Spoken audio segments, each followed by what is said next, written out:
Hey guys, RJ here. While we maintain that our podcast is suitable for the whole family, the music by one or more of the artists mentioned by us in this episode may not be suitable for young listeners.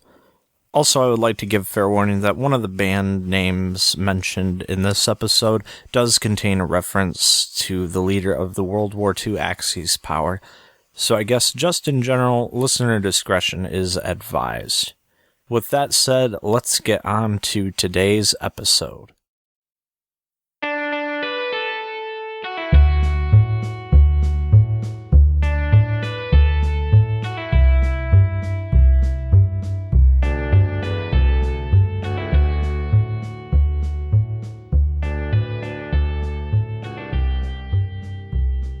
Hello everybody and welcome back to Cedar Country. Yeah. I am your co-host RJ. And I'm Ray. He's your other co-host, just in case you weren't aware. I think they got it. I don't know, unless you'd like to be an honorary guest star. Yeah, I'm a permanent guest star. Permanent guest star. All right, so I was planning on this episode being the next step in the evolution of what would become country music, because we're not quite there yet. Last we left off was the Revolutionary War, I think, is where we left off. However, yours truly completely forgot that he was supposed to research that. So instead, we're just doing this one off the cuff. We did come up with a sort of an idea to talk about, but other than that, I guess we're just going to kind of see where this train takes us. So what we're going to start with today is talking about country acts, country artists, or bands, maybe. From my understanding from this Wikipedia page, it looks like it's probably just going to be people, not bands particularly, which makes sense because, you can if they all are, whatever, it's unimportant. But it's going to be country acts that originated from our home state of Michigan, showing a little of home state pride. So, woot woot. So if you were to ask people what the biggest states are in the music making industry, the first three are pretty obvious. You're going to have, obviously, this is a country music podcast, so of course I'm going to mention Tennessee is the big one for country music particularly, but there are like several rock bands I know from there and stuff. But so in general, across all music genres, the three biggest states offhand, and this includes things like Broadway and stuff, are going to be. Can I guess? Yeah, go ahead. What do you think the three states are? Obviously, I said Tennessee, so it's a little late. Well, Tennessee, California, and New York. That is correct. The three biggest states are Tennessee, California, and New York. Actually, fun little fact I learned this past semester in one of my in my music and entertainment business class. Tennessee is actually the biggest state for independent records, like record labels. Oh, that's kind of neat. Yeah, so, but there's your fun trivia question. There's your fun, useless trivia question that will never pop up on trivia night unless you're doing a music trivia night, I guess, maybe. But anyways, there used to be a different state that would probably come to people's minds back in the 60s or 70s when it came to what are the big states for music, and that would be Michigan, Motown, Detroit, the home of Motown, which is basically its own genre. When you think country music, particularly the singing, and like when you imagine those artists talking, stereotypically you have these deep, nice Southern accents. So you get a little bit of Tennessee, a lot of Texas, a little bit of. Because country music, you also have Cajun, and that originates from Louisiana, so basically from the South. Our state, at least our area of the state, there's a big love of country music. There's a lot of country music stations. Actually, I'm gonna tell you, Ray, about something I just saw the other day. Because I go to college in Big Rapids, and when I go up there, I see so many, and I even see them all the way. I started seeing more and more down here because I've noticed them probably, but I see so many bumper stickers for Big Country is the name of the station they have up there, like an inordinate amount of bumper stickers for that music station. And down here, we've mentioned it before, throw out big love to our favorite home station, B93. Or there's that new station, that 107.3. That I see advertisements for. That was what I was going to mention. So I guess we can talk about that now. Where we live, down the road, a little bit south, heading towards Grand Rapids on 14 Mile or M57, I think it is. Yeah. Right? Yeah. There's a movie theater. It's the closest one to where we live that, shows movies when they come out, but they have like a smaller selection because it's not as many seats. It's not like your AMC theaters or whatever.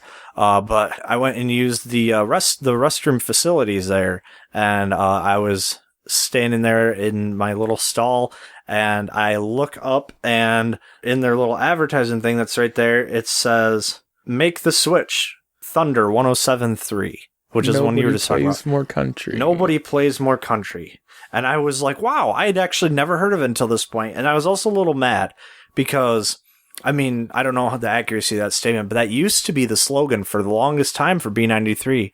Now they just say it's West Michigan's country, I think is their tagline. But It used to be B93, nobody plays more country. I remember when they go to like Faster Horses or they have a show at the Van Andel, they'll have fans, they'll record fans saying, "You're listening to B93. Woo," you've heard it. Yeah, of course. So, I remember back in the day, it used to be they would say nobody plays more country. And that was kind of the tagline. But they changed it to West Michigan's country, I think, or something like that. But those aren't the only two stations around here. There's also, I don't remember the FM signal number particularly. I'm going to throw a dart at the wall with a guess and say it's 92.5. It's called Nash Icon, I think. 94.5. 94.5? 94.5. No, that's not it. Or is it? It is it.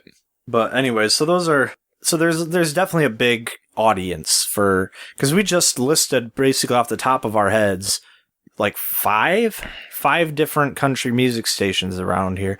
There's definitely a big audience for country music, but when it comes to country music artists, there seems to not be a lot of prominent names in country music that come from anywhere north of like Virginia. And we're well north of Virginia.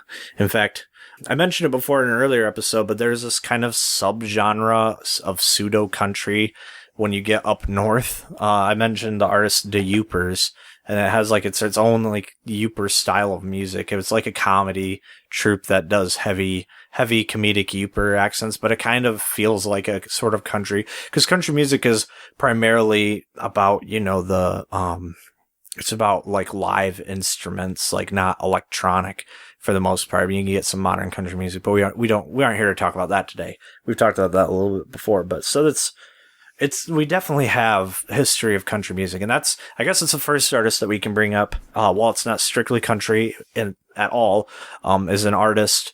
They weren't really prominent, but my dad's got 2 CDs, the Youpers, Dayoopers. Youper is slang for somebody that lives in the Upper Peninsula, also called the UP of Michigan, for those of you who don't know, which I assume is probably going to be a lot of you listening. So the most famous song I've ever heard by them is actually a Christmas song. Granted, half of one of the albums that my dad has is Christmas songs or related to Christmas, but it's called Rusty Chevrolet. And it's a parody of Jingle Bells, talking about a car that they're driving that's falling apart as they're driving down the road. I've heard that one on the radio, and that's the only one I've ever heard on the radio. The rest of them I've only ever heard on the CDs, although I do really like, there's actually 2 songs, there's a second part to it, but it's called The Second Week of Deer Camp, and I really like it. It's a funny song. So that's kind of the first artist, I guess. And then, so I'm going to more go there's probably, 20 at best. And so I'm just going through their Wikipedia pages. So this is going to be us talking about and going through the different artists that are prominent artists in country music from Michigan. First up, and it's all alphabetical by last name, obviously, is Pete Anderson. He's a guitarist, producer, arranger, songwriter. Is most known for his guitar work with and critically acclaimed production of Dwight Yoakam from 1984 through 2002. On guitar, he plays a variety of styles, including country, western, rock, rockabilly, soul, blues, flamenco, Tex-Mex, pretty much all country-adjacent artists. He's worked with Dwight Yoakam, Roy Orbison, The Meat Puppets, Jackson Browne, Michelle Schacht, Buck Owens, Katie Lang, Steve Pryor Band, Lonesome Strangers, Lucinda Williams. And in 2010, he produced Mark Chestnut's album Outlaw. He's got 7 solo albums: Working Class, Dogs in Heaven, Live at Ohio University, Daredevil, Even Things Up, Birds Above Guitarland, and Live at the Moose. The most recent one being in 2015. So I'm actually going to jump ahead because at least as far as I know, there's like one artist here that there's a couple. I see another name that I recognize. There's actually not a lot of names I recognize, to be honest. But this is part of what it's all about is, learning. So we have Randy Barlow. He's from Detroit. He released 4 albums between 1976 and 83, including 3 for Republic Records. He charted 20 singles on the Billboard U.S. Country charts, including a string of 4 songs in a row, which all reached number 10. So his 4 albums are Arrival, Fall in Love with Me, Randy Barlow featuring Sweet Melinda, and Dimensions. And then we have Anita Cochran. She made her debut on the country charts in 1997 with the first album, Back to You, with the hit single What If I Said, which was a duet with country artist Steve Wariner, which reached number 1 in early 1998, producing not only Anita's first number 1 overall, but also Wariner's first number 1 since 1989. Won Best Vocal Collaboration at the TNN Music City News People's Choice Awards.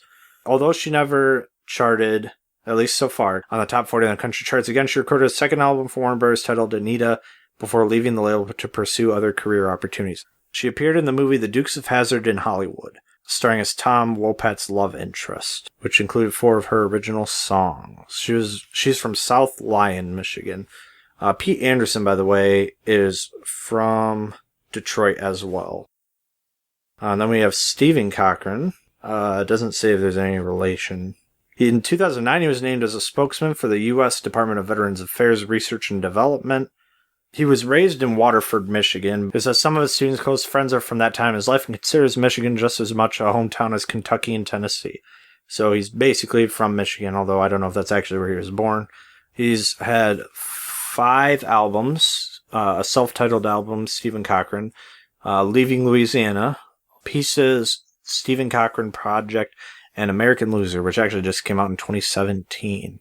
And then we have Leroy Drum, who passed away in November 2010, was a bluegrass country music songwriter who served in the Navy in the 3rd Division as a sonar man aboard the USS Soli, an Allen M. Sumner-class destroyer, and deployed to the Mediterranean from July 1956 to February 1957. He co-wrote with Pete Goebel the song Colleen Malone, recorded by Hot Rise on their Take It Home in 1991. He's from Algonac, Michigan. Doesn't seem like he recorded any albums, but several singles, like a lot of singles. So actually, I guess it's not all just artists. This is a band. The band's name is Elvis Hitler. I'm just gonna let that one sink in. Let's just keep moving on. They're an American psychobilly / hellbilly band from Detroit. Hellbilly? Hellbilly, and we might talk about this.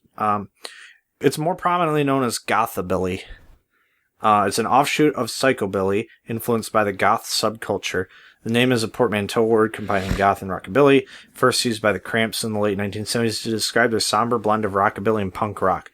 Since then, the term has come to describe a fashion style influenced by gothic fashion, as seen as its use in black silk, satins, lace and velvet, corsets, top hats, antique jewelry, PVC, and leather. But psychobilly, by the way, is a rock music fusion genre mixing elements of rockabilly and punk rock. So, thefreedictionary.com defines it as loud, frantic rockabilly music, while according to About.com, it takes the traditional countrified rock style known as rockabilly, ramping up its speed to a sweaty pace, and combining it with punk rock and imagery lifted from horror films and late-night sci-fi schlock, creating a gritty honky-tonk punk rock. So that's kind of the music that they knew. They've made 3 CDs, which, I guess I actually have 4. So, but I mean, this is Wikipedia.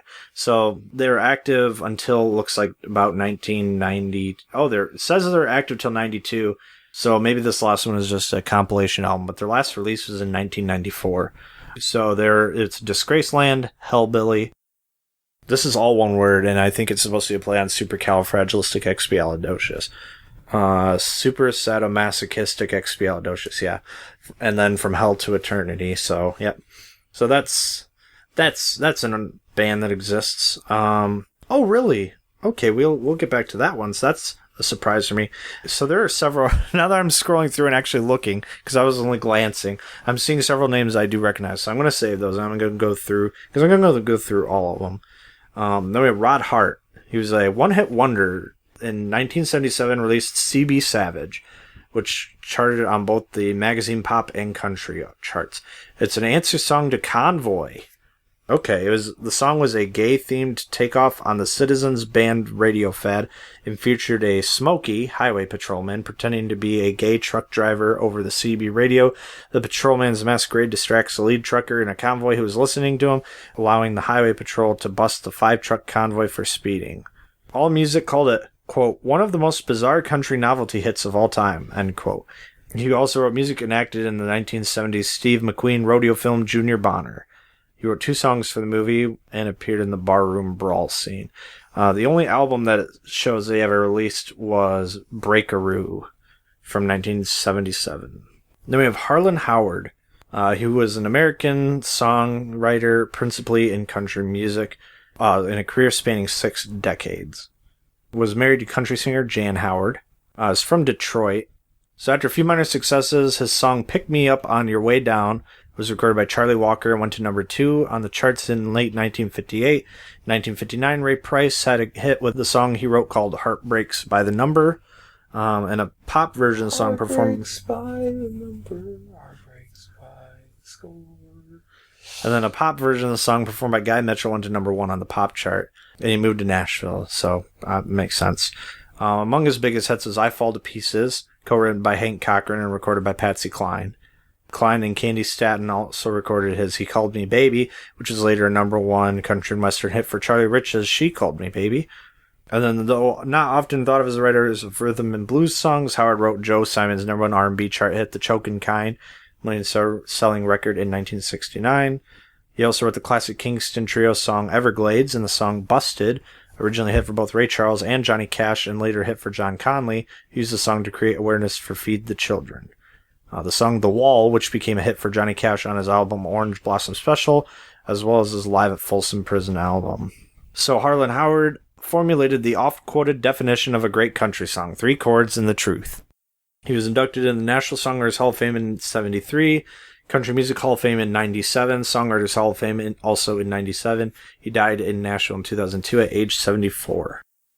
He released 6 albums, it looks like. Harlan Howard Sings Harlan Howard, all-time favorite country songwriter, Mr. Songwriter, Down to Earth, To the Silent Majority with Love, and then Singer and Songwriter. All right, so the next artist we have, Ryan Hurd. He's from Kalamazoo. He is obviously a singer and songwriter. He has written number 1 singles for Blake Shelton and Luke Bryan, and he records for RCA Records Nashville. He met his future wife, Maren Morris, while writing the ballad Last Turn Home for Tim McGraw. So Maren Morris has become a prominent name in the country music scene as of late. She had my favorite song of hers that she put out was her really big hit a couple years ago, My Church, which is, I really like the concept, is basically talking about like the radio being her church. Like the line that comes to mind is when Hank leads the sermon and Cash leads the choir, it gets my cold, cold heart burning hotter than a ring of fire. It's a really good song. Yeah, it's a good song. But anyways, so that's his wife. And then he wrote the song Last Turn Home for Tim McGraw. And I recognize that song. I do really like that song. That's from, I believe it's from Sundown Heaven Town from 2014. But he wrote the number 1 country airplay single for Blake Shelton and Ashley Monroe, Lonely Tonight. And then signed with Sony Music in 2017 to release a forthcoming debut album. But he does have an EP that came out in 2017. His first single, titled We Do Us, has received over 2 million streams on Spotify. He's featured on Rolling Stone Country's Artists You Need to Know list, and CMT named him one of their Listen Up artists of 2016. He's toured with Chase Rice, Thomas Rhett, and Maren Morris. His debut single was Love in a Bar. And it looks like he has a new single as of last year, 2018, To a T, which, unlike the other two, charted on U.S. Country on 42. 40. 42 was the airplay. Then we have Bill Kirchen. He's an American rockabilly guitarist, singer-songwriter. He was a member of Commander Cody and his Lost Planet Airmen. from 1967 until the mid-70s. He is known as the Titan of the Telecaster for his musical prowess on the guitar. He was born in Connecticut, but he grew up in Ann Arbor. He met a folk singer named David Siglin, longtime manager of local folk music venue The Ark, and joined the local folk scene, learning to play banjo and guitar. Oh, he's reported to be one of the musicians that pioneered the Americana radio format and is a founding father of the twangcore movement, which includes David Alvin, Wilco, and Big Sandy and his Fly Right Boys. Do you know what that means? What? The twang movement? Twangcore? The twangcore? What is the twangcore? I don't know, and it doesn't give me a hyperlink. Let's take a little detour. Twangcore. See what the Google box does for us. Unfortunately, it looks like twangcore. It's giving me... Yeah, twangcore is... here we go. For the entire first page, there's an artist called Twangcore, so there's all results for that. Well, that's helpful. But it's tied to Americana. This comes from the LA Times. A twangy alternative to Nashville's Ghosts. As Nirvana was, on one level, the noisy answer to the FM polish of Bon Jovi-like rockers, so a new movement of young musicians has dismissed Nashville's buffed and manicured country sounds and reclaimed its roots with gusto. No Depression, a magazine that follows the movement variously described as alternative country, Americana, twangcore, and even y'alternative. Okay, there we go. That answers the question. So, twangcore is just another term for Americana. Let's see. He's had several of them. 1, 2, 3, 4, 5, 6, 7, 8, 9, 10, 11 albums. So far released between 1994 and 2016. Won several awards. Jim Lill, he's from Portland, Michigan. He's best known for his YouTube channel where he makes guitar videos. He has been part of the bands of country artists Josh Thompson, Josh Grayson, and Craig Wayne Boyd. Wade Maynor, passed away in 2011, was an American country singer and banjoist. He was the forerunner of the band, the Sons of the Mountaineers. He's credited with bridging the gap between old-time mountain music and bluegrass, and is sometimes called the grandfather of bluegrass. In addition, he innovated a two-finger banjo finger-picking style, which was a precursor to modern three-finger bluegrass styles. He was originally from North Carolina, however, it looks like he passed away in Flint, so I think it was his later life he ended up living from Michigan. So he's not from Michigan, but he was a Michigander by the end of his life. Yep, 1953, he and his wife settled in Flint. Marcel, that's what they go by professionally. They're a country music singer, songwriter, music video director, signed with Mercury Nashville in 2003. Released his debut album, You, Me, and the Windshield, that year and charted the Billboard Hot Country Songs chart with the single Country Rock Star. 5 years later, he released the single I Love This Song. Sorry, it just makes me think of I Love This Bar. He's directed several music videos, has written charted singles for Josh Grayson, Trace Adkins, and Jessica Andrews, to whom he is married. I Love That Song. Isn't that, oh my god, that's a different song. That's Play It Again, yeah, by Luke Bryan. I really like that song, actually. Gives me hope for my personal life. Anyways. So he's from here we go. Michigander, hopefully not mispronouncing it. I mean, I highly doubt I am, but if it's the real name, that's kind of a sad name for a town. Grosse Pointe, Michigan. But it's spelled, it's Grosssepointe. This sounds... That's that French influence on Michigan. Man, that city sounds pretty nasty. Sounds pretty on point. So the next word, Tegan Marie, is, by the way, younger than both of us. She was born in 2003. She's younger than my youngest cousin. Anyways, she's notable for she signed to Warner Music Nashville at age 13. So she is the youngest female singer to sign to a major country label since 1972. She is from Grand Blanc. I always mess up on that. Yeah, that's what I thought. Which is a suburb of Flint, for those of you that are not Michiganders. But yeah, she started out by doing covers of songs like Florida Georgia Line's Holy, other artists, Taylor Swift, Justin Bieber, Basically, she was a YouTube cover artist that gained enough notoriety to sign to a label. Awesome. On a trip to LA to meet with Sweetie High executives, she also met and sang Love Me Like You Mean It with Kelsey Ballerini. She released her first single in 2016, Lucky Me, which proceeds of the sale were used to benefit children affected by the Flint water crisis, which is cool. She also performed at a Flint benefit show with Granger Smith. May 2016, she opened for Hunter Hayes on 3 dates on his tour. She officially released a cover of Florida Georgia Line's Holy. I guess that's somebody that you guys should be she's up looking and coming. at. She's a fellow Michigander. Yeah. Go Tegan.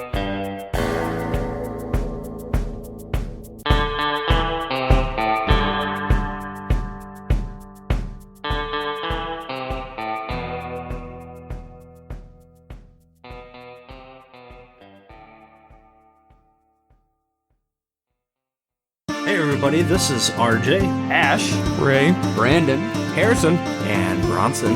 We host a Dungeons & Dragons podcast called Realms and Nerds. Some highlights of our show include wreaking havoc in every town we visit, blowing up hot tubs, killing off fan favorite characters, Hi, necromancers. inappropriate wedding etiquette, And every now and then, actually good storytelling.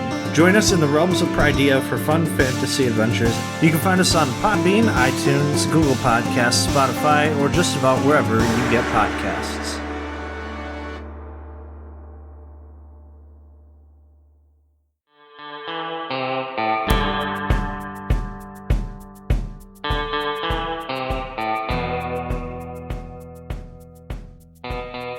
All right, then Dan John Miller. He's an American singer-songwriter and actor. He's from Detroit. He's currently the guitarist and lead vocalist for the gothic country garage band Blanche, I believe it's pronounced. I don't know. He made his major film acting debut in the film Walk the Line, playing Johnny Cash's guitar player Luther Perkins. So if you've seen Walk the Line, he plays Luther Perkins in that film. Have you seen it? I own the movie, yes. I haven't seen all of it, but I've seen parts It's a of it. good movie. It's a real good movie. Yeah, I mean, it's based on Johnny Cash. And, I mean, Joaquin Phoenix actually did a really good job doing renditions of Johnny Cash, which is, it's crazy because apparently he was having a hard time, like, getting the really low kind of stuff. Until, like just before then it just clicked. Like, I was reading a story about that. But, let's see. Jeremy Porter, he's a guitar player, singer-songwriter from Marquette. Wow, he's from the UP. From the UP, all the way up in Marquette. He currently lives in Plymouth, near Detroit. He's the founder of the Detroit-based band Jeremy Porter and the Tucos, and co-founder of the Regulars, considered one of the first punk bands in the Upper Peninsula of Michigan. I'm going to have to check them out. Okay, so he was actually born in Alpena, and then he moved to Marquette, where he grew up, and now he lives in Plymouth, near Detroit. He also was in bands called Chutes and Ladders and Slugbug in the late 80s. And in 2000, Clashback, which is a celebration of the music of the Clash rather than a tribute band, because they didn't try to look, act, or sound like the Clash, but they played songs by the Clash. The Off-Ramps, and then, he's done, I can't tell, like, the country specifically, but apparently he's tied to country music. Then we have Johnny Powers. He is from Detroit, East Detroit, born in 1938. He's an American guitar player, singer, writer, and producer specializing in rockabilly. He's best known for his 1957 recording on the now-defunct Fox Records label entitled Long Blonde Hair. I feel like I've heard that before. Probably. But it's like I can't think of the tune. Then we have Trevor Rosen, American country music singer. Oh, that's right. I know this. I don't know him. I've never met him, but I saw them live and they mentioned that he's from Michigan. Trevor Rosen, he's part of the band Old Dominion. He plays guitar and keyboards. Old Dominion's really good too. He's from Woodhaven, which is a suburb of Detroit. He's written several songs. He wrote Neon for Chris Young, the title track of his album Neon. Fade Into You by Sam Palladio and Claire Bowen, or at least he co-wrote. Fuzzy for Randy Rogers' band, Taste of Your Love, Due West, Wake Up Lovin' You, Craig Morgan, Better Dig Tube, The Band Perry, Tipsy, Jake Owen, Coming Back to Me, Keith Urban, Say You Do, Dirk Bentley, Really Shouldn't Drink Around You, Blake Shelton, Sangria, Blake Shelton, I like that song.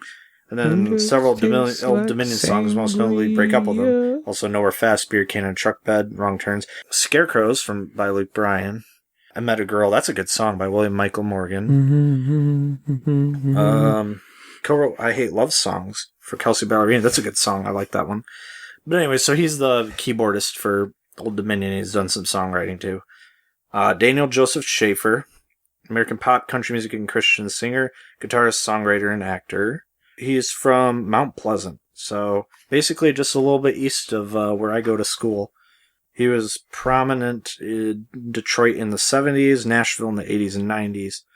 Steve Scott, American country, Americana musician. It says he's from New Jersey, but at least attended school in Michigan, so I'm not quite sure. Apparently he lives near Detroit. That's what I'm saying. Like Detroit and Michigan in general is really kind of coming back up as a music center. Not especially the Detroit area, but it's obviously it's not as much country. It's more a little bit of hip hop and some rock. Steven Seagal, more notable for his acting, I think. Steven Seagal is a country artist. He's an American actor, producer, screenwriter, martial artist, and musician who holds American, Serbian, and Russian citizenship. Oh, by the way, he was born in Lansing. I mean, obviously now he lives in L.A. Let me see. Let me find the... Let's see. Hollywood career, themes and motifs, other ventures. Music, let's see. In addition to acting in Aikido, which I think is the martial arts, he also plays the guitar. Songs have been featured in several of his movies, including Fire Down Below and Ticker. Ooh, Fire Down Below. There was a... Randy Travis did a song for that. I actually know that. Among his extensive collection are... Wow, good job, whoever edited that Wikipedia. Among his extensive collection include guitars previously owned by, quote, the Kings, Albert, B.B., and Freddie, as well as Bo Diddley, Stevie Ray Vaughan, Buddy Guy, Howlin' Wolf, Muddy Waters, Jimi Hendrix. So he owns guitars all previously owned by them. Oh, there it is. Here's the connection.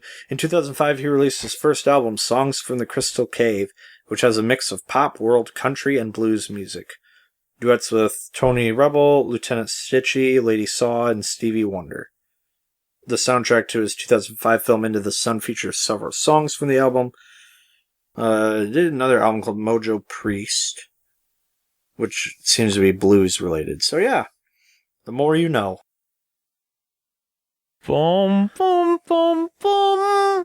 And then J.D. Souther, he co-wrote songs recorded by Linda Ronstadt and the Eagles. He's from Detroit, but he was raised in Amarillo, Texas.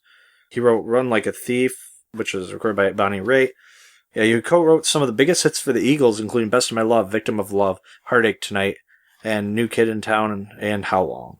He scored his biggest hit in the 1979 song You're Only Lonely, collaborated with James Taylor. Yeah, he's released several albums. June Webb is a former American country music singer-songwriter. Okay, probably passed away. This is a very small Wikipedia page, so I don't know. Notable for the song Looking Glass and was dear friends with Chet Atkins. Rose to fame in the early 50s, led a brief 11-year career in the country music industry. She particularly experimented in the honky-tonk side of country, but varied to gospel. She played the violin and the guitar, was a talented instrumentalist. Webb was an inspiration for Loretta Lynn, who later used Webb's main line of her song in her song Before I'm Over You. She was from Lance, Michigan, which is in the northern county of Baraga. I had actually never heard of either of these until just now. Another band, Whitey Morgan and the 78s. They're actually fairly new. They're based in Flint. In 2010, they signed a recording contract with Chicago-based Bloodshot Records. They started under the name Whitey Morgan and the Waycross, Georgia Farm Boys, which the lead singer, Whitey Morgan's actual name is Eric Allen, apparently. So they've been around since it seems like 2007. They performed on NPR's Mountain Stage in 2010, an episode that also featured Scott Miller, Gene Watson, and the Steel Drivers. Joy Williams, 4 solo albums and 4 EPs since her self-titled debut in 2001. She was half of the Civil Wars duo from 2009 till 2014. She's from West Branch. It's kind of close. She was born there, but she was raised in Mount Hermon in Santa Cruz County, California. Yeah, she's released several albums. Joy Williams by Surprise, Genesis, Every Moment, The Best Joy Williams, One of Those Days, Songs from This, Songs from That, More I Asked For, Celebrating Christmas with Joy Williams, We Mapped the World, Venus, Front Porch. Alright, now to the part that we've all been waiting for. Artists that most of us would recognize, and these are, from my understanding, all artists that are from Michigan. So let's get the one out of the way that everybody's probably thinking about, Kid Rock. Kind of a blend of rock, hip-hop, and country music. But he is from probably Romeo, Michigan. And then we have Uncle Kracker is from Michigan. I did not know Seriously? that. Yeah, he is from Mount Clemens. Wow. So under personal life, the ties that we make. By the way, Matthew Schaefer is Uncle Cracker's actual name, so that's why it says Schaefer. So Schaefer was born in Mount Clemens, Michigan in 1974. With his brother Mike Schaefer, he visited a nightclub in Clawson, Michigan, where a turntables competition was occurring. His older brother was competing against a then unknown musician, Kid Rock. Schaefer soon became friends with Kid Rock, and those times he was mainly rapping. I think most notably, at least in my part, he's known for, the smile. Kind of more of a Kenny not quite exactly. He's collabed with Kenny Chesney before, for sure. He's also known for doing kind of like that island influenced music like Kenny Chesney and Jimmy Buffett do, but his seems to be a bit more hip-hoppy than Kenny Chesney. And then we get to Paul Franklin, multi-instrumentalist known mainly for his work as a steel guitarist. Part of a member of Barbara Mandrell's road band, he's toured with Vince Gill, Mel Tillis, Jerry Reed, Dire Straits. I guess he's probably not as well known. I knew who he was, but he's a session musician primarily. So now a lot of people know who that is, but a session musician, for those who don't know, they're artists that come in and record on albums, but they are not part of the recording artist's band or lineup or what have you. They're part of the label. They work for the label. So they work on different albums by artists all under the same label. So anyways, Paul Franklin has played on more than 500 albums. He has been named by the Academy of Country Music as the best steel guitarist on several occasions. In addition to the pedal steel guitar and the lap steel guitar, he plays the dobro, fiddle, and drums, as well as 3 custom-built instruments called the pedibro, the box, and the baritone steel guitar. He's notable for bringing multiple musical innovations to the country music scene. So that's primarily what he's known for. But he's worked with acts including Mark Knopfler and the Dire Straits, Barbara Mandrell, Rodney Crowell, Notting Hillbillies, Sting, Peter Frampton, George Strait, Alan Jackson, Faith Hill, Shania Twain, Barbara Streisand, Reba McEntire, Patti Loveless, Kathy Mattea, and Megadeth. That last one. Okay, one of these things is not like the other. All right, we got 3 more artists. So this one, I know who it is, but she's more of an up-and-coming artist as far as I know. Her first album came out in 2012, and then her second album came out in 2015. But it's Jana Kramer, and she's from Rochester Hills. Oh, she speaks some German. That's cool. But anyways, so she has 2 albums, a self-titled one, and then her second album is called 31. These albums have produced 7 charted singles for her on Hot Country Songs and Country Airplay, including the top 10 hits Why You Wanna and I Got the Boy. I really love the song I Got the Boy. That's such a good song. I love it. And then here's another one another artist I didn't know was from Michigan, Josh Grayson. He was the 4th place finalist on the 2nd season of American Idol. His newest release is Nothing Like Us, or newest charted single from 2017. And then last but certainly not least, the one that the first artist that comes to mind for me when I think Michigan country artist is Frankie Ballard. His last album came out in 2016, El Rio. His latest charted single was from 2017 from El Rio called You'll Accompany Me. But I almost forgot. So the actual last artist I'm going to talk about here on Michigan country and related artists and, people involved in the country music scene from Michigan, we're actually going to get even closer than any others. So this is a hometown country artist. So this is somebody from Cedar Springs, or at least from the general area. So this artist isn't a super well-known artist. I don't know if they ever released any other songs. I'm in a Facebook group for the city in the general area, I'm actually in a couple of them. One is kind of more based on historical I stuff. think I know what you're talking about. think I know who you're You talking think I about. know who I'm talking about in the song? Okay, let me see. Mm. Because if you're not, then that's going to be learning for me. So what do you think it is? Well, I know that there's an artist who does pseudo country stuff. Okay. Yeah, you're not talking about a artist, are you? You're talking about a song. I am talking about an artist. Do you mean Jesse Ray and the Oh, no, I'm Carolina not. Catfish? I was thinking about Jesse Ray, in the Carolina Catfish. So yeah, that's one I was thinking about bringing up, but I guess we can bring it up. So they're pretty new. We went to school with the. I graduated with Yeah, him. that's right. I forgot he was. Yeah, you graduated them, and I was a couple grades ahead of his sister. But the front man of that band, Jesse Ray is from the Cedar area, went to Cedar High School, but the band itself is said to be from Grand Rapids. I think that's just because it's so people recognize like that's more of a general area. But also, I mean, it's a band, and that's different than this artist is from this small town or whatever. So no, that wasn't the one I was thinking of. This one, it definitely would not even close. No? No, this isn't like somebody we know. At least I don't think I know him. Okay. No, like I said, I'm part of. I don't remember which group it's from. I'm part of two Facebook groups about Cedar Springs, and one is just it's like about like community stuff, and one of them is more of a historical thing. And I think this post came from that one. It was somebody that was asking about like anybody know any other artists like da da da. So I put like a little bookmark in it. They put a link to the song. Come on, man, you got me excited. Let's go. And so I'll play a little bit here for you. So, like I said, I don't know if they've released any other singles. I don't know if they're actually from Cedar Springs or just a general area. But it's, I believe, probably, given the subject matter, if I'm remembering history right, it's going to be 60s or 70s. So the song is called Fight for Our Rights in Vietnam. Which, by the way, interestingly enough, well, this is why I'm not sure which way it's supposed to be pronounced. It's Vietnam is 2 words in the song title. Like, Nam is a different word than Viet. I don't know what's up with that. But the artist is called, it's Carol Emery. And this, like I said, this is an older song. It's from, the label isn't even, it's Mike Records. Like Mike. So, like, it's a very, Okay. it's a local thing. I don't know, like I said, I don't know exactly where they're from. I'd have to find the post, and trying to find that post would be way too difficult, but I did remember the song. So I'll play a little bit for you here.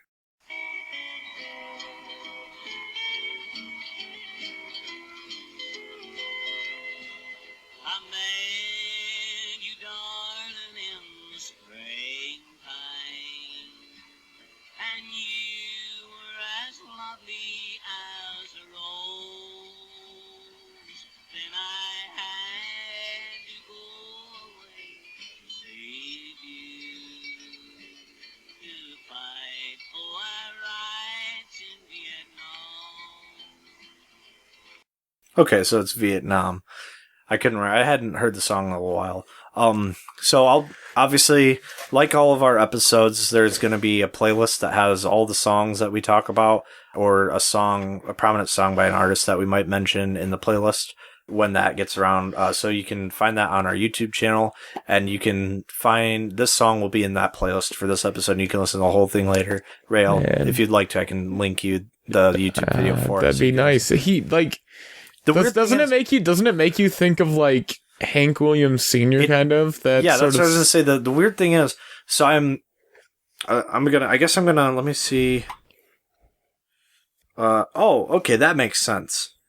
So the war is actually like, it started way earlier. Officially, according to Google, it started November 1st, 1955. So yeah, almost like 60s, 70s, but late 50s. So that makes sense. So the quality and the style of the recording, granted, this isn't also like a Nashville produced, at least as far as I know, might be. I don't know where it was recorded. I don't know anything about it other than somebody posted about it in one of the groups I'm in on Facebook for the community, and like, hey, here's local music from like long ago, and I was like, ooh, let me check this out. And then I started listening to it. I was like, wow, this is like a country song. I was like, I like this. So that was like that's the whole thing for that. But it definitely sounds way more like 40s, 50s. So I don't know if it's maybe just, locally made, and therefore the the quality that they had was the technology prior. So it's going to have that like sound of a decade prior. Like, e.g., if like we recorded something, it would sound like it was recorded by like a major studio label in 2009 and not 2019. Something like that. I don't know if it's a case of like that, or if that was a stylistic choice that they tried to emulate that sound. I don't know if it was because it was recorded at the beginning of the Vietnam War. Like I said, I know absolutely nothing about the song other than I had the link to the song on YouTube that somebody uploaded it actually less than a year ago. That song was uploaded. It really makes me want to like find that post and do some journalist work. See if I can't find the person who actually sang the song and maybe whatnot. That'd be really cool. Or a relation to them. That would be a cool thing to do. But I don't even, like I said, I don't even know if I could find the post. I don't remember. Like it can't be super old. The video itself, because that's the same video that they posted the link to, it said, I think I saw underneath it said it was uploaded 9 months ago. So there's no way that post on Facebook is older than that. But it's still long enough ago that'd be difficult for me to find. I think it was just somebody that found it and knew that it was a local thing. But I mean, that's a starting place for if you want to do that. But that was kind of a fun little thing that I was holding on to the end. Like, hey, there's actually a country song that was made by like a local artist that is known, or well, I mean, they aren't really known, but like, you know, there's a good old fashioned country song by a local person, which is really cool. I love that. Like when you find, I find as I get older, I get more and more interested, particularly in my local history. I think that's going to do it. Honestly, I didn't think it'd take as long to get through all those as it would, but I mean, I probably should have recognized that from how long it took us and how far we got with the songs from, you know, the beginning, the earliest song I could find tied to country music till we only got through the American Revolution and that span. But anyways, as we mentioned before in every episode, we both are part of Dungeons and Dragons Actual Play podcast. Ray, would you like to inform our listeners all about that? Well, if you're in the relative few that actually like country and Dungeons and Dragons, we also have a Dungeons and Dragons podcast that we do with a group of our buds. Listen, we pander to all sorts of people. I'm sure there are people that are going to like a whole hodgepodge of things. So there'll be people that like. If anything, if you like nerds screaming into microphones about stupid, you like expert amounts of cringe, you'll probably like it. That's a perfect opportunity for me to jump in right there. So you'll notice I bleeped a word out that Ray said there. Because this show is family friendly, and so we try, unless we're talking about something like I know I mentioned there was, we talked about the genre Hellbilly, but in general we're trying to keep this more family friendly. Our D&D podcast, which by the way is called Realms and Nerds, is most certainly not that. I would not advise any young people to listen to the podcast. Oh God, no, no. Yeah, there's some content that isn't suitable. Mainly it's just because some of the jokes that are made are a little too raunchy for young listeners, and there's definitely, which kind of led us into that, a lot of swearing. But anyways, so if you like tabletop board games, if you like Friends, if you like shenanigans, man. If you like fantasy, comedy, adventure, dice rolling. And you can find it pretty much anywhere podcasts are sold. That's right, including YouTube, Podbean. You can find us on iTunes or Apple Podcasts if you're looking at the app, Google Podcasts, Spotify, iHeartRadio, Stitcher, CastBox, pretty much any third-party podcasting. All right, guys. Well, this is the end. We're going to call it quits for today. We're going to ride off into the sunset. I'm Ray, and that's RJ. Don't do that. That's me riding off into the sunset. Just don't do that. We'll talk to you guys again next time.